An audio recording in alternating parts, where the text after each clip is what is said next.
చెబుతుంది ఎదిగిన కొద్దీ ఒదగవని అర్థమందులో ఉంది.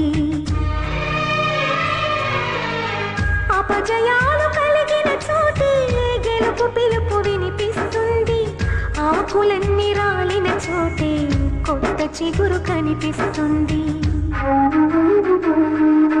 మౌనంగానే ఎదగమని ఈ మొక్క నీకు చెబుతుంది ఎదిగిన కొద్దీ ఒదగమని అర్థమందులో ఉంది. అపజయాలు కలిగిన చోటే గెలుపు పిలుపు వినిపిస్తుంది. ఆకులన్నీ రాలిన చోటే కొత్త చిగురు కనిపిస్తుంది.